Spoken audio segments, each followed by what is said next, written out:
All right, welcome to Livestream Stars. I'm Ross Brand. This is where we showcase talented broadcasters delivering high-quality content across Livestream platforms.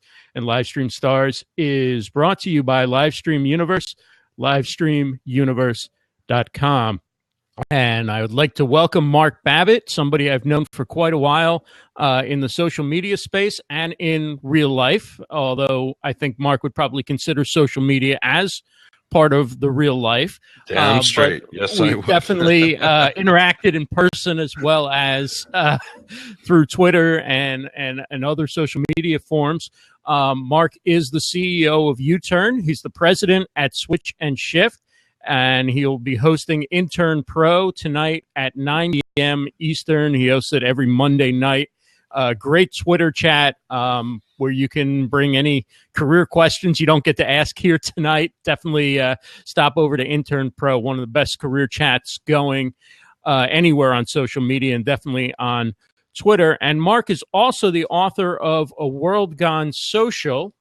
I don't know if you can see it here, but it's World Gone Social. He's the co-author with Ted Coyne, World Gone Social, How Companies Must Adapt to Survive. And we'll have links to all of Mark's different ventures at livestreamstars.tv, livestreamstars.tv by tomorrow. Mark, it's been about 2 years since the book came out, or about a year and a half. It came out sometime, sometime in 2014, I know. And you know, a great part of the book, why I love the book so much, is it's really something you can give to your boss or to your CEO and say, read any chapter in here and you'll see case studies, you'll see examples of why companies should be going social and how they should be doing it. Has this caught on? Where are we? How far has the needle moved since the book came out as you look back on it? Well, first thing I'll tell you is we've actually heard stories of people managing up or maybe leading from the middle out that have put post-it notes in certain chapters of the book, walked into their boss frustrated and said, please read this, please. And I don't know if that's the best tactic in the world, but it's pretty gratifying. I mean, here's what we're hearing now. 18 months after the book came out, and over 2 years since we wrote the manuscript, we're hearing that maybe we were a little early, a little. Mm-hmm. I mean, I'm all for being an early adopter and building brand ambassadors, but I think it's just now really starting to catch on how important a social mindset is in business, in nonprofits, anywhere where you're serving a customer or an employee. I just don't know how you do it anymore without a social mindset. And Ted and I had a chance to learn from some of the best in the world, and some of them are actually on this chat right now. And how to build a community and how to build a team of evangelists that believe very much in what you're doing and will help at a moment's notice. And it's so yes, to answer your question, it is catching on, but I'll be really honest with you. For the first year after the book came out, although it got great press and great reviews and the book is still doing okay, there were a lot of people going, yeah, how does this apply to me? I work for a company that's never going to do this. Well, we're just now starting to hear those people come back to us now and say, you know what, this stuff's working. I'm getting there. Wow. And I guess part of the problem is that social media is not an overnight solution, right? It's a long game. It's something you have to stick out for a while. And so even if somebody, say, took them a year, right, after the book came out to actually get it and get started, right, there's a good chance that they could have success down the line and that these tools can help them, and the mindset, which is so key that you talked about, can benefit their business, but they might not see it in 6 months. It might take... Yes, you're so right. And Russ, and you've lived this, you know how long it takes while you're going back to school. You know how long it takes to build a personal brand, let alone a corporate brand that sticks. And let's face it, there's a lot of people that jumped onto social with a get rich quick mindset and they became the spammers and the trolls and the drama queens and the divas, and they didn't last very long. So we, those of us who kind of stuck at it, we had to filter through all those people, which kind of slows our progress, right? But pretty soon you start to find out who's sincere and who really cares about building mutually beneficial relationships, and who wants to take a relationship past a connection and actually get some work done and have some fun doing it. Right, exactly. And I think, you saw in the beginning, obviously, marketing went most heavily, sales, people trying to constantly broadcast the message and just hope, spray and pray kind of thing. Same thing some people do with resume jobs. They just come out there and hope something sticks, right? And now you're seeing more evolved companies, I guess you could say, using it for customer service more, for engaging when there isn't a problem or there isn't a product to sell, so that they have a community. I guess my question for you is, and I ask this in part because my background is in HR. Where are companies on the recruiting, on the HR side in terms of building an employment brand? Has that started to pick up, or is that the next phase, or are we going to go right to some stage where like just algorithms determine who works where, and we don't even need to do like any kind of content marketing on the employment side? Here's the funny thing about that, Ross.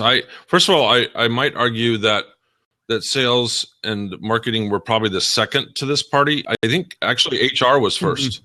The leaders in HR jumped into this so quickly and said, you know what?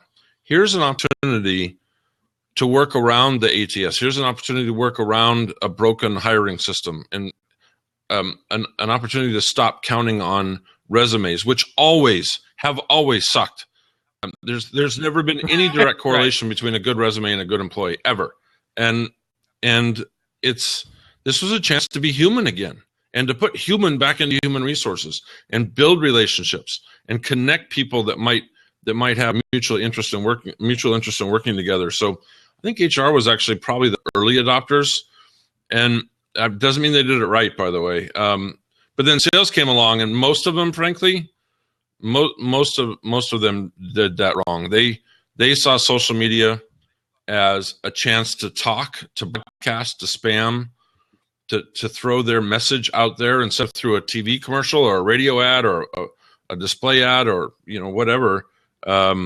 I firmly believe that in phase one it was all about talking, and now that the social age is a good 6, 7, 8 years old, it's all about listening.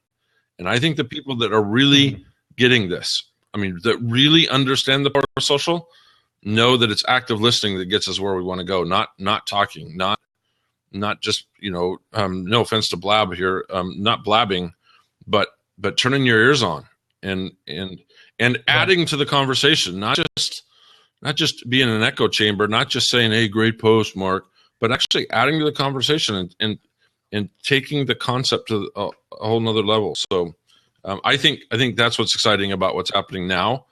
And back to your question, are companies, these different departments within companies starting to figure it out?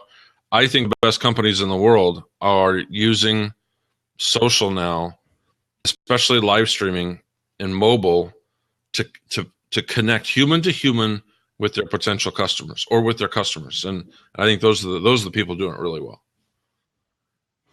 And so you bring up live streaming, and obviously this current wave of live streaming has come on since the book came out. Periscope, Meerkat, Blab. To some extent, you could fit maybe Snapchat within the same family because you shoot video and instantly put it up, or Anchor, you capture some audio and you immediately share it. So this opens a whole new realm of tools to the average person that they can use on their cell phone or a laptop. How does that change the game for businesses? You mentioned a lot of businesses are using live streaming. There's obviously a lot that aren't. What advantages are you seeing, from those businesses that are using live streaming? Here's the deal: we don't connect with as consumers. I don't think we connect with brands based on anything other than price, and I think Amazon fills that gap pretty well. The rest of us, we our allegiance goes to people we like and people we trust. And Brand Fog did a study on this that 69% of everybody under 35 that took this study would change brand allegiance based on the social presence of the CEO. Right? I mean, that tells us everything we need to know about how we equate our personal brand, our personal ethics, our personal values to the brand we spend our money on. And you look at the companies that are doing this very well right now, and I would definitely lump Snapchat into this. Look what Taco Bell's doing on Snapchat. They're friggin' owning it, right? And they're funny and they're likable and they're self-deprecating. And they're just having a blast over there, and they're completely turning their brand around on the back, not Twitter, not Facebook, but on Snapchat. Mm-hmm. And so, how about you personally? Because for either in your role with YouTern, with your role with Switch and Shift, with promoting books, or just keeping your personal brand in front of people and so forth. What do you find you're using among the newer platforms, and have any of the older platforms sort of been pushed? Well, much to the chagrin of Joel Comm and Brian Fonzo, Periscope has been pushed to the back, and I'll tell you why. We fall in love with Blab, and it has some glitches and some bandwidth issues once in a while, but we have 3 channels right now we're running on Blab between the 2 sites, and it'll also be a big part of our next. We're launching a new community this year called Forward Heroes for our military veterans. What YouTern is for college students, Forward Heroes will be for our military veterans transitioning from the military careers into the civilian careers. And it gives us the opportunity not just to have you and I have a conversation here, but we get to watch the stream off to the side.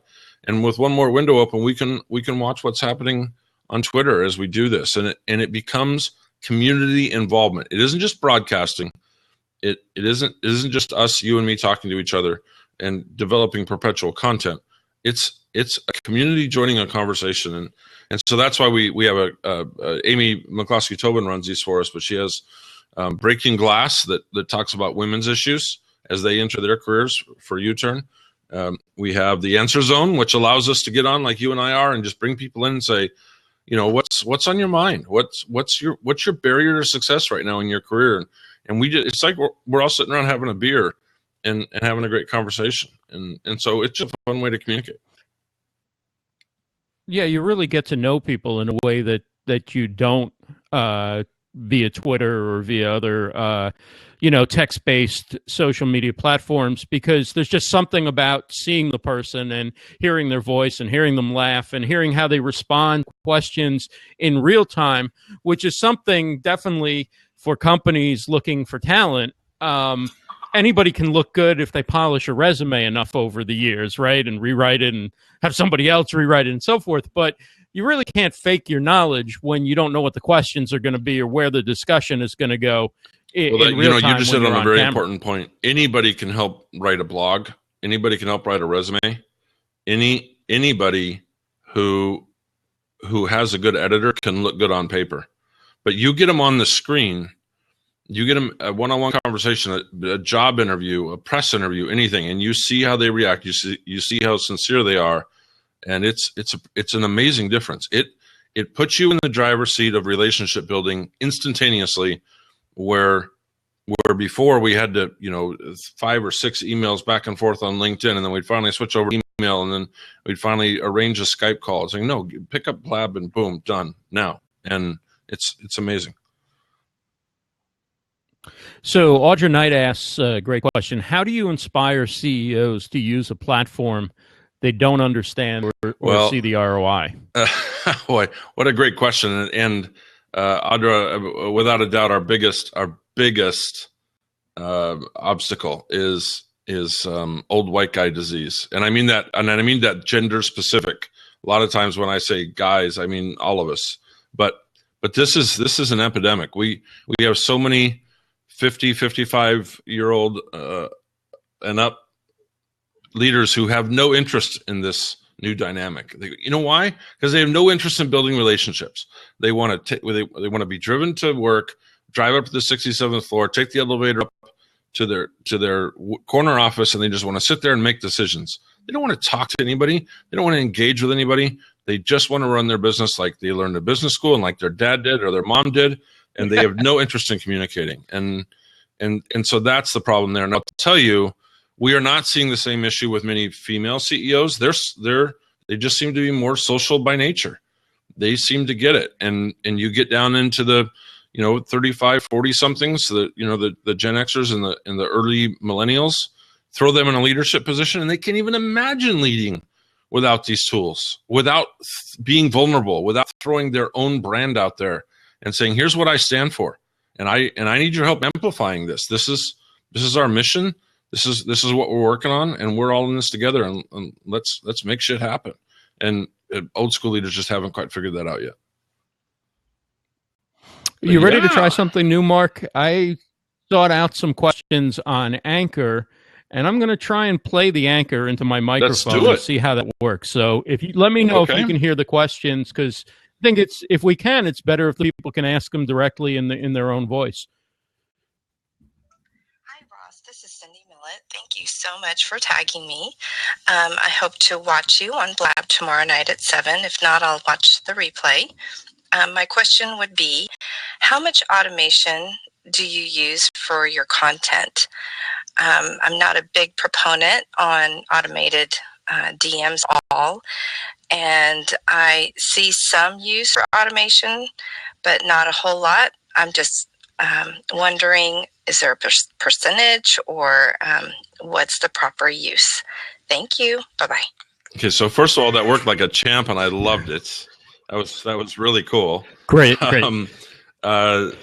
Second, to her point, I am auto DMs were invented by Satan, and they effing suck. I hate them. If anybody sends me an auto DM, I don't care if it's God himself. I will unfollow them and delete that auto DM so fast it'll make your head.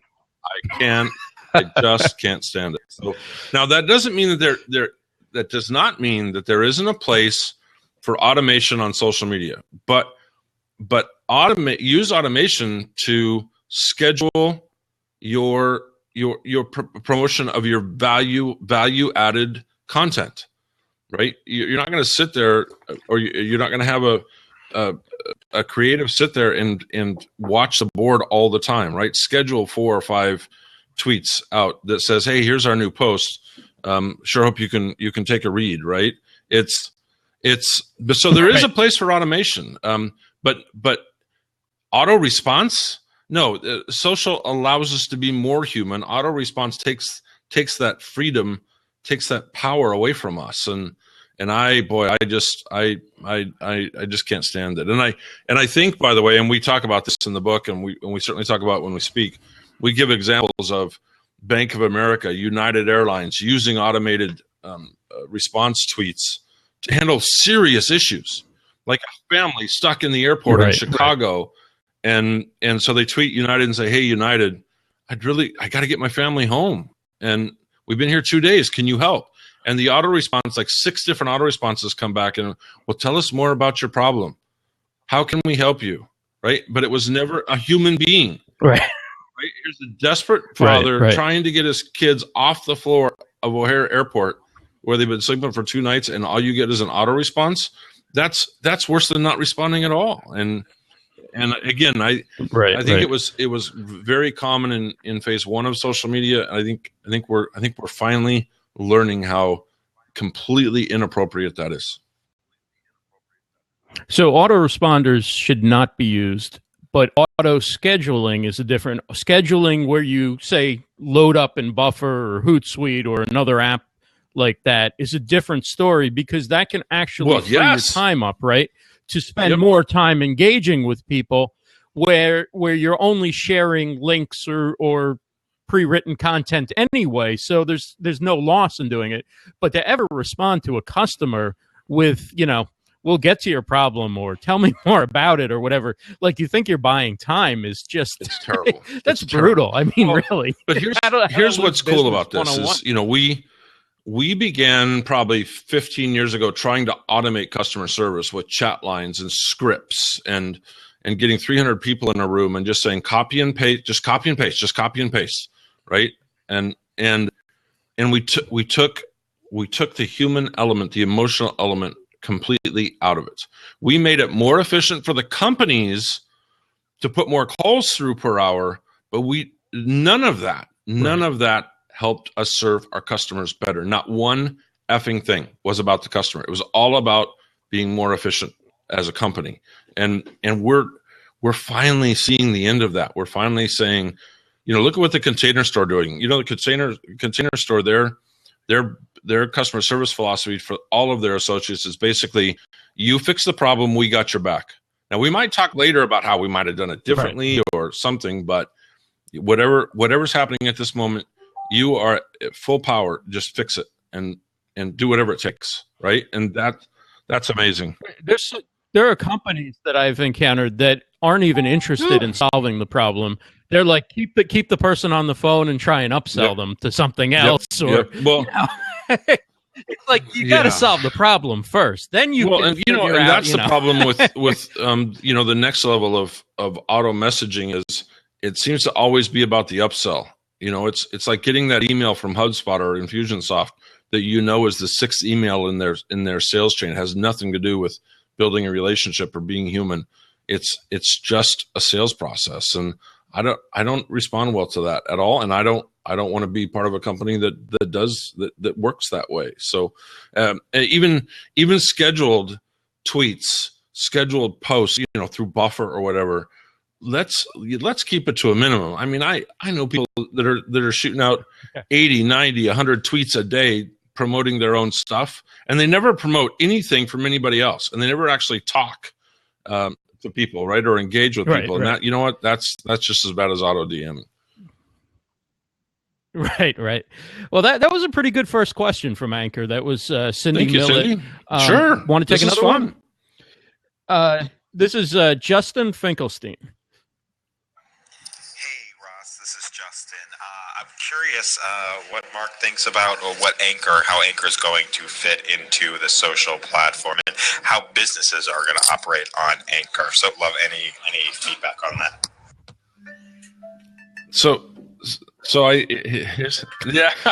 Stopping this thing is a little bit of you can get a sound bite for that later. The cool thing is it's working. So just turn down the volume. Way to do it. So I haven't quite figured out Anchor. I loved SoundCloud when it first came out because I thought it was a great way to leave somebody a message, a very personalized message, and then it became something more than that. And I think Anchor has the capacity to fill that gap.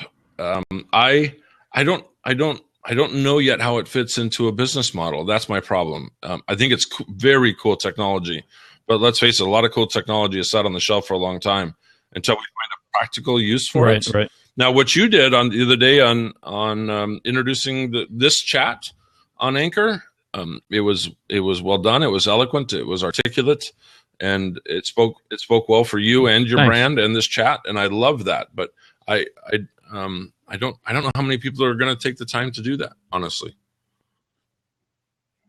I think maybe it's something you can do to raise awareness with another audience or keep in touch with your audience in another place where they may be spending time. But in terms of a business making a deep dive into it, I'm not sure that's. I think they'd have to play around and try and figure it out, right? It's too new. Nobody's kind of discovered the formula. Well, I'll tell you, I know one company, Ross, that is experimenting right now with Anchor. And when you go to an online chat, the chat talk, customer service, and if they don't get back to you in a certain amount of time, or if you leave, they'll send you an Anchor and say, "Hey, I'm really sorry I missed you. Here's exactly how to get back in touch with me. If you still need help, I'm here." Right? And I love that. That's right? Not bad. It's 15 seconds. It's shorter than an email. And it gives a human to human connection, and I love that idea. If there's more of that, Anchor will find a spot.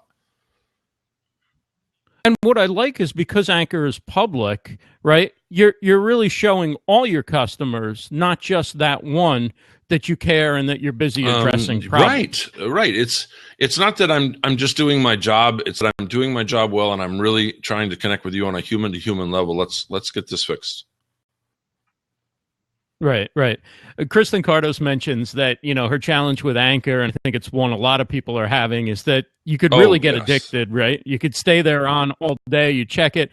And as much as I like it, for me anyway, sometimes it's sort of like, okay, it's almost like listening to voicemails, except at least nobody's telling me to do something I don't want to do or asking me to do, right? But at some point, like, I'm trying to do some different things with it, I guess, but I think we got to figure out how we can make it, I don't know, really take advantage of the bite-sized content that you can put on there. Like, not even use the full 2 minutes or the 1 minute response if you don't need to, but really, like, get your message in there in 20 seconds or 10 seconds or something. I don't know what exactly it is yet. I haven't figured it out yet, but I know there's something that can really make it, just make you want to kind of move through it quickly, because I think that's what you want to do. And we've all, listened to a message that started slowly and then we just go right to the next one, right? So there's going to be an art form to how you also pull people in. It's quickly, not for everybody. Right? Like it's not for everybody, right? If you're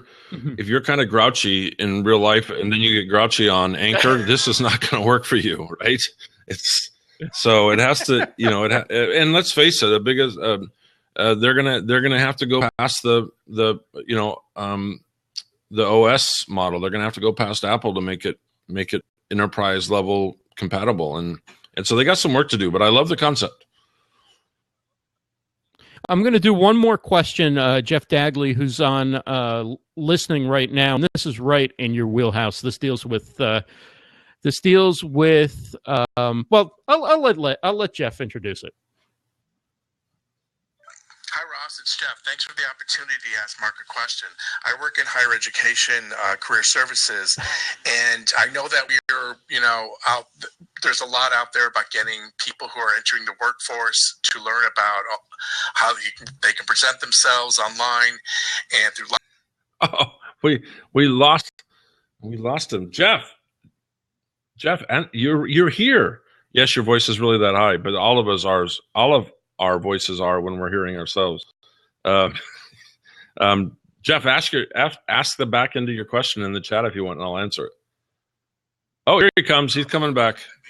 Hey, it's still going. Thanks. It's still going. Appreciate the opportunity. Okay, so the question, I'll just repeat it. Okay, we've got to work on this. Maybe I need a mixer or something like that. Well, you disappeared. I don't think there's anything wrong with Anchor on that one. You disappeared. I think I hit the wrong. Or All Jeff right, on okay, that one. you got me. I hit the wrong button on my computer and close the window.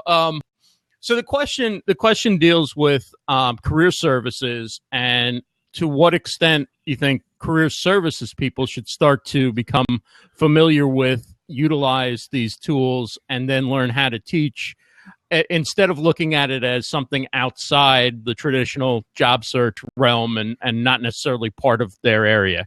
And Jeff, let me know if I summed that up correctly, or anything you want to add, just throw it right in. There you go. I have made no secret of my displeasure with most of career services. I just don't understand how somebody in a position that can directly affect the success of our young talent isn't more on board with the newest tools and the most effective way to find work. We're still stamping out resumes. We're still doing mock interviews one-on-one. We're just killing our young talent with ineffective advice. Now, that isn't true with all career centers, and I know that.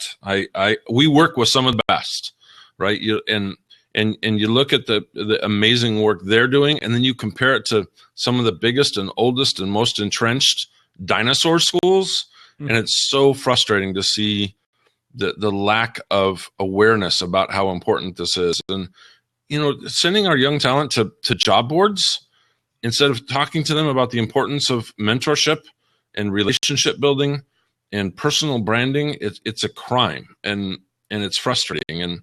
And there's a tsunami of change coming to higher education in general, and career services is certainly part of that. Well, let's talk about that for a minute. What do you see happening with higher education? Because obviously the price is getting astronomically out of range for so many people, right? Are there going to be alternatives that develop where you? Oh, there already are. Yeah. There already are. Look what you can do at Code Academy or Coursera or lynda.com. I mean, self-learning and quick hit education. I mean, it's you see somebody go to through these processes, and they're getting the same jobs as somebody with a master's degree that they just invest $230,000 on, and I'm not kidding you. Higher education, in some cases, it's already happening, but they're about to have their asses handed to them, and it's about time. And I can't wait until we see this tsunami actually hitting them. Now, here's the deal. When a tsunami comes, you have two choices, right? You can either sit on the beach with your camera and going, "Ooh, look at this wave," or you can head to high ground and get a better view of what's going on around you. And this is what higher education is not doing. They're not taking a step back from being protectionists, from guarding what they already own and the trench they've already built. They're not getting up to high ground and going, "Wow, the whole world around us is changing, and we need to change too." And until they do that, they're going to be in trouble. And so, to what extent? Because you did mention some people are getting the same jobs that people who went for bachelor's, master's, and so forth are getting. But obviously, a lot of companies are still looking at the school and looking at the degree. They are. Not to the same extent by any means. I could, I don't know. I think we might have talked about this before, but I could care less in most cases what somebody's GPA is. The only thing that bothers me is if somebody with a low GPA isn't smart enough to know to leave that off their resume because it's not required. So then I think, what are you going to do with the information about our company? Are you going to share the most flattering or the least flattering stuff, right? But Ross, we're still teaching the big lie, right? We're still teaching the big lie to our young adults. Go to high school, get a good, get good grades, play some sports, show some leadership skills, join a club, do community service, go to college, rinse and repeat. And then once you have your degree, there's going to be this great job working for you. It's the American way. It's the American dream. And it's a big lie. It's not like that anymore. It's not, a college degree does not equate to a great career anymore. It's a minimum requirement now, like high school diplomas were 15 years ago, and I think we have to make that change. We have to make that transition. But there's the issue, because it's a minimum requirement. If you can get the education on your own, are you still disqualifying yourself from those jobs? Yeah. And I know those jobs generally that people are getting right out of college and even after grad school aren't so wonderful and don't pay all that well anyway, but realistically, this is the economy we're in, and unless you're going to start a business or you're going to temp or something like that, or freelance consult, and there's a lot more opportunities to do those things. This is kind of what we talked about, the career 3.0 concept we talked about, right? That's right. But that's right. And that's the way the economy is going. But for now, at least, a lot of people still will depend on getting a paycheck from a 9-to-5 type job. And the thing is, even if they can pick up the skills on YouTube, on lynda.com, if they can pick it up by doing a certification program in 6 weeks, do they still need the BA just because it's a short, or even a master's just because it's a shorthand that, like, I'm qualified to enter the club kind of thing? Right. Well, if let's face it, Ross, if you go to a high-powered legal firm, to the big four accounting companies, to Wall Street, to some elements of broadcasting in the fashion industries, without a certain degree from a certain school, you may not get a look, and that's not going to change. But then there's the rest of the world that says, you know what, I like her. She's got an entrepreneurial spirit. Yeah, she went to a little school in North Dakota, but I don't care. She's got it, and I want her, and I'm hiring her, and we're gonna nail this. And I think there's a lot more of the latter than the former going on. And yes, you do limit your pool of big Fortune 100 companies by not having the right degree from the right school. There are still a million companies out there, it seems, that only recruit from certain schools, the Harvards, the Stanfords, that kind of thing. I get that, but the world's changing very quickly, and those are the institutes of higher education. They're gonna fall way behind very soon. If anybody has a career question or a social media question, feel free to hop right on and ask Mark. We have an open seat. Let's talk about the individual student coming out of school or job seeker or whatever. What do you think some of the best things you've seen people do using social media or even using traditional job search tools in a little bit of a different fashion that you say, wow, they should be teaching that in career services, or that's what people should be doing?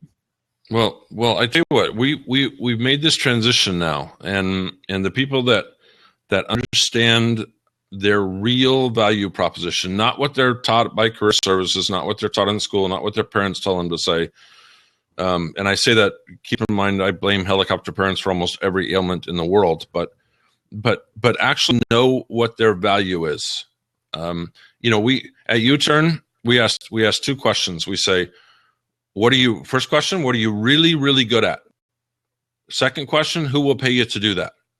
Mm-hmm. And until you know the answer to those two questions, how do you build a value proposition? How do you build a personal brand? How do you go and serve others well if you don't know the answer to those two questions? And I think that's so much different than what do you want to be when you grow up? Where do you want to go to school? What's your major? It's really, really, really hard for people to be living in this 1970s world where you could answer, what do you want to be when you grow up, and go to college, get a good education, there'll be a job waiting for you, versus the real world. And that's, to answer your question, that's where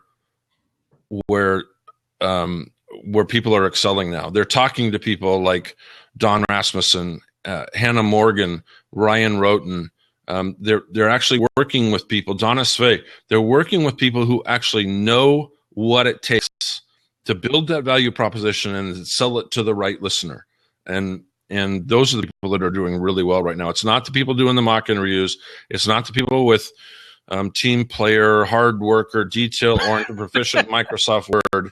It's not those people writing those resumes and hitting the apply now button 200 times on monster.com that are doing well. It's people that thoroughly understand, have the self-awareness to understand what their value proposition is and who to sell it to. And one of the things you touched on earlier that, I try and get across in talking to current students is the power of relationships is almost everything now, because jobs don't last very long. A lot of it's project-based, whatever. So people want to work with people they know and can trust and feel good about working with.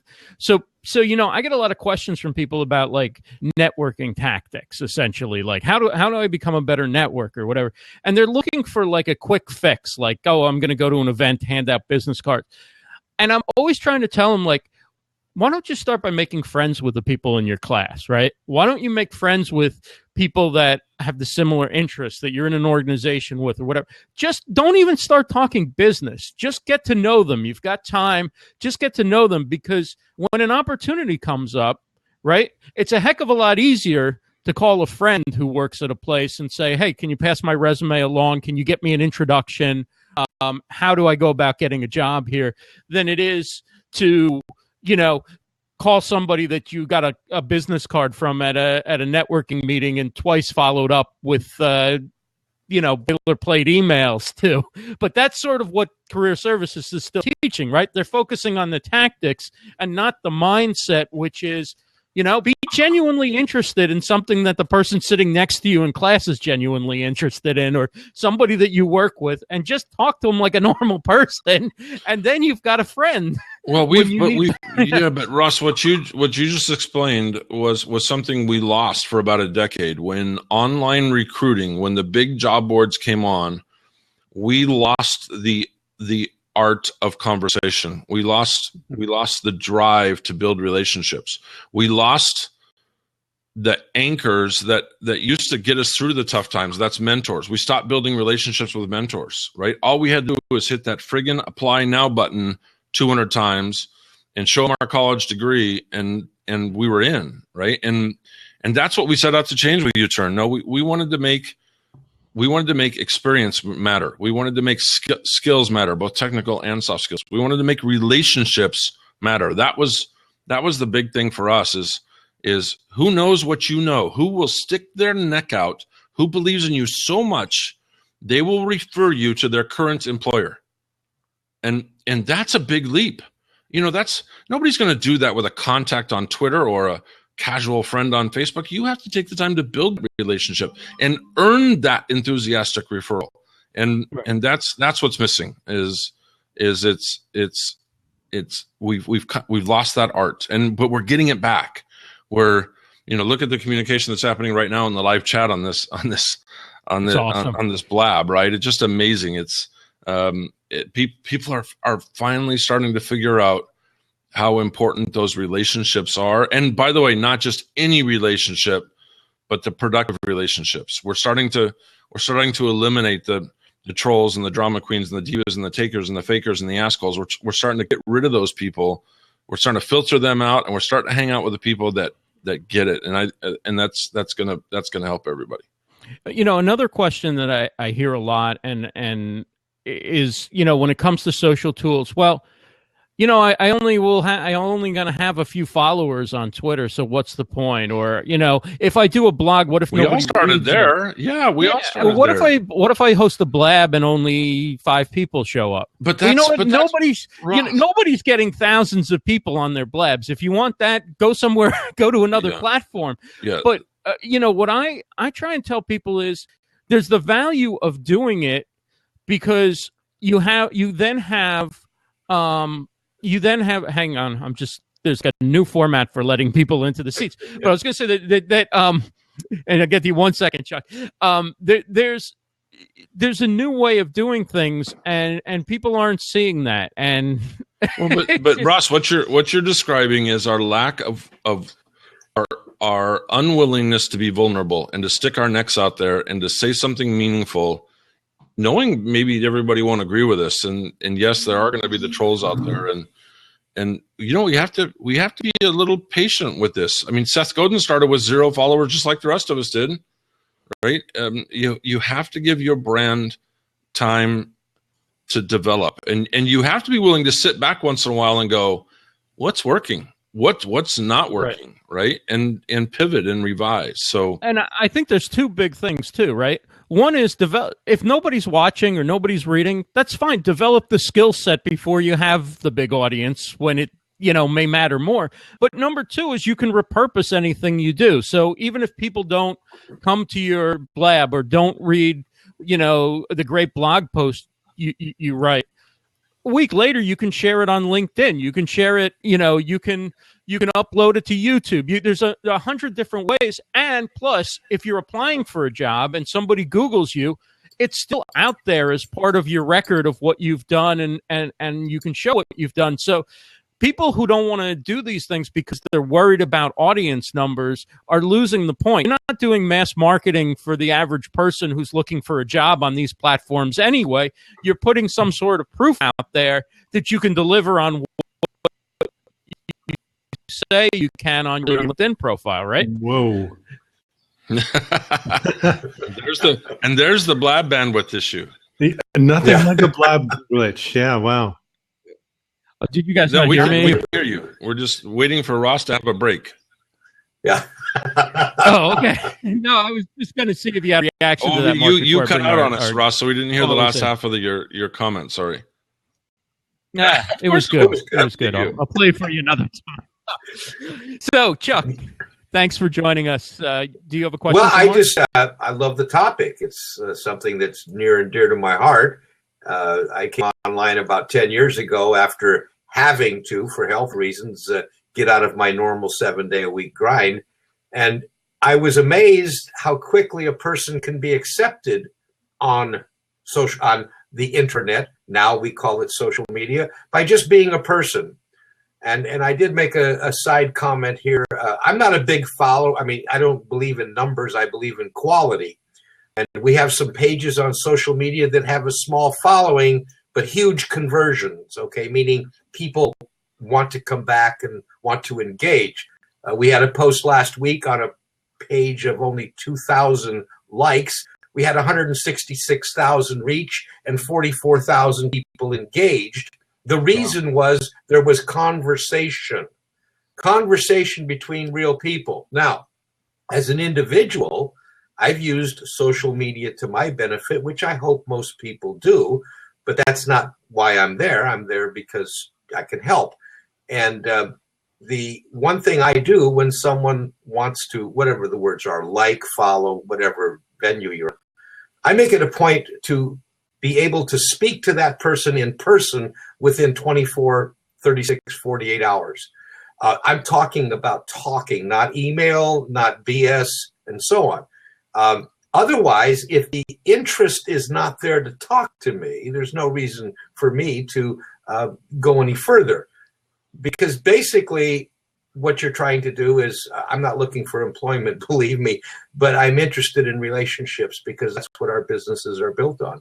And so social media has been a boon. I just wish it was around 55 years ago. I wouldn't have had to work so hard.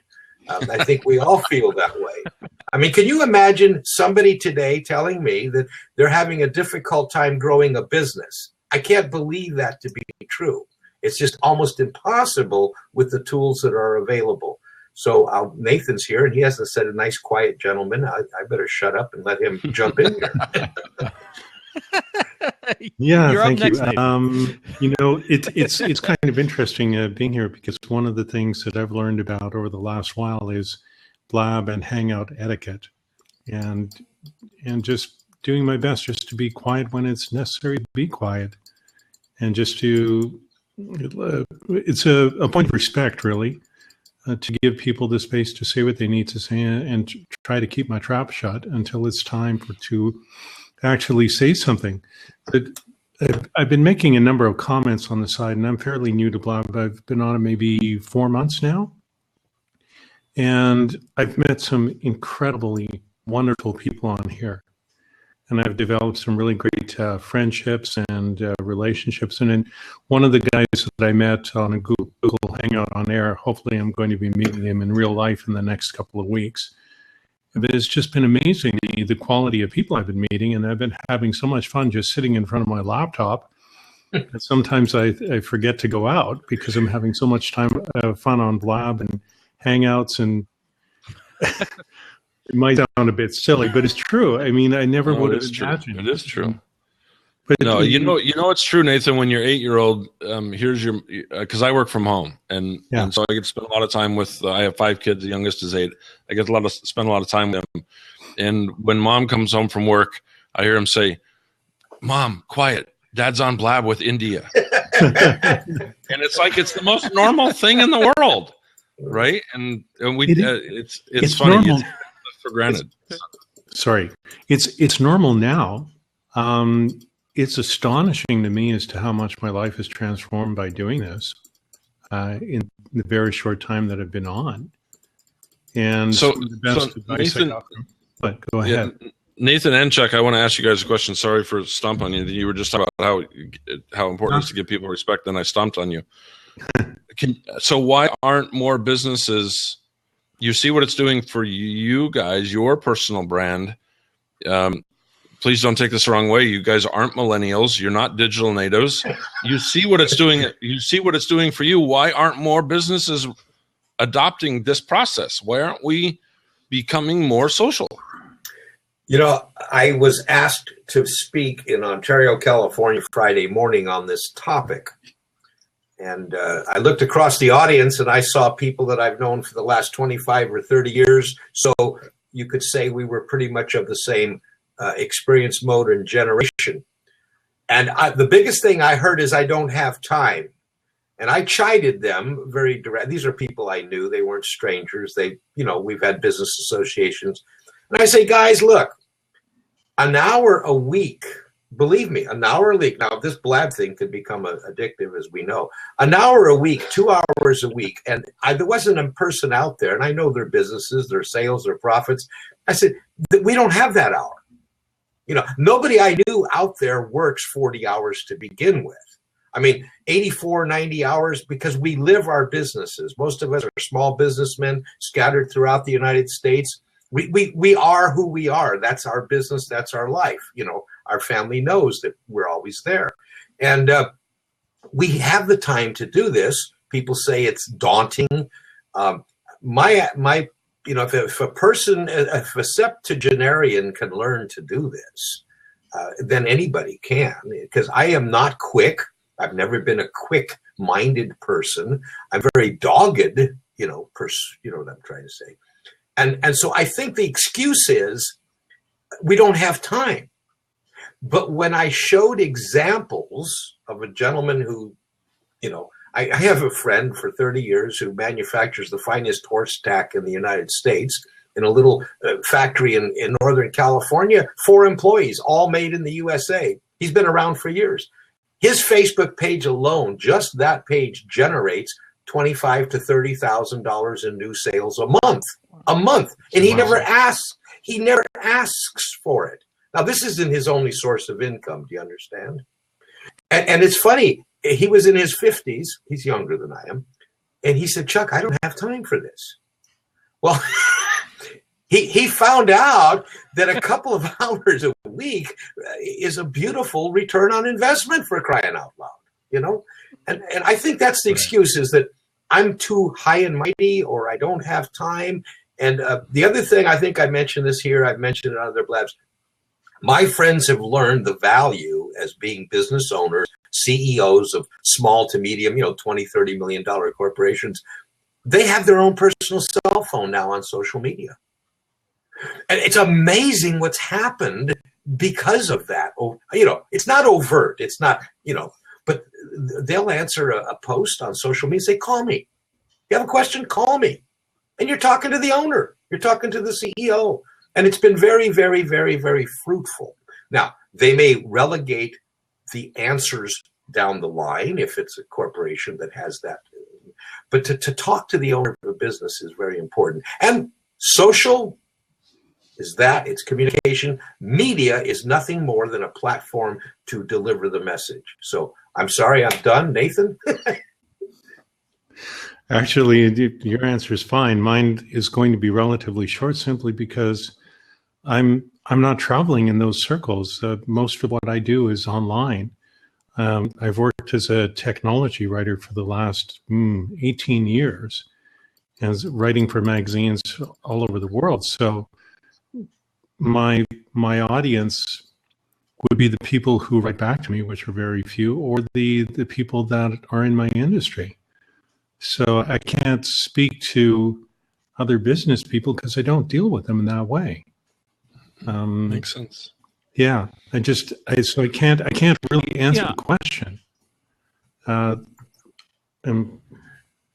I can't. It's just because all the people I know are online. I think, most of them, at least.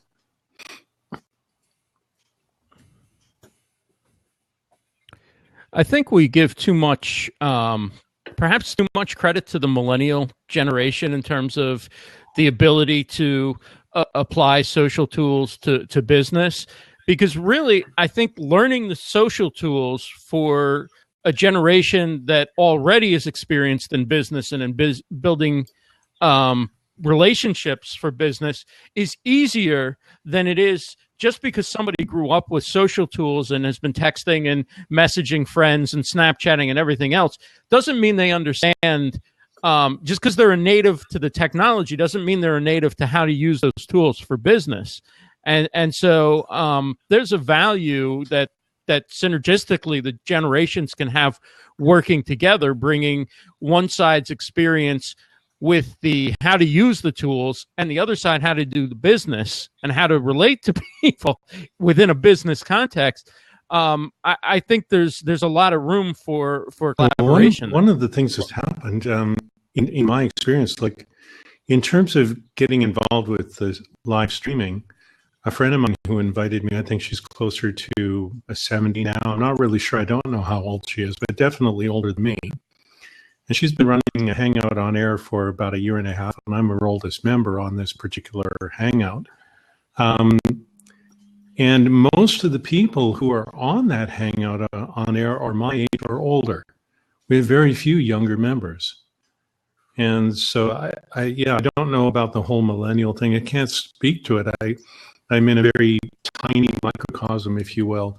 But what I'm seeing is that a lot of the people that I know, technology geeks like me and on, we're all around the same age, more or less, in our 50s or older. And so many of us have taken to the live streaming. And as for younger people, I see a few on Blab, but not that many. And I find that I don't interact with them that much. And I also find it interesting here that all of us are, well, perhaps with the exception of Ross, older. And I don't really know what to say about any of it. It's just something I've been noticing quite a bit. Well, Nathan, I think that's intuitive, because here's what we've learned about social, especially over the last 2 years since the manuscript was done. We've learned it's becoming increasingly human. And it doesn't matter what our age is or what our skin color is or what our education is. People are dying to reconnect with other humans. And we lost that somewhere along the way, and we're getting it back. And social media is enabling that. And it makes a big difference in my life and my businesses. And even in my family. I mean, my mother, my 78-year-old mother says, "Oh, I see you're in Chicago today. Great." Because I don't call her enough, right? And so it's changed all of our lives and how we communicate and how we let people know how we're doing and where we are, and it's just a great way to be human. Despite its digital nature, it allows us to be ourselves. Yeah, I find awesome. Chuck and Nathan, thank you so much. We're just up against 8 o'clock. I appreciate you both so much coming on. And to wrap up, Mark, the last question I'll throw out from Audra: when is book number 2 coming up? We're in talks now. Actually, we're in talks now to get the second book out, and there's actually some discussion whether it will be a follow up to A World Gone Social or a career based book that talks about the working title is Career Hack, creating a great brand strategy in a world gone social. So it's coming. Great. I'd love to have you back on again and continue the discussion, maybe in the summer or whatever. But it's just great talking to you and catching up again. And look forward to seeing you when you're in the New York area. You, me, and YI Social. We're gonna sit down with our cameras across the Starbucks table from each other. Awesome. Sounds great. Thanks, Chuck. Thanks, Nathan, as well, for joining us. Next week, we have Aaron Kilby, then following that up with Jay Baer, Brian Fanzo, Jennifer Hoverstead. So some good shows coming up for you in March. Stay tuned for more live stream stars next week, Monday, 7 p.m. Eastern. Have a great night, everybody.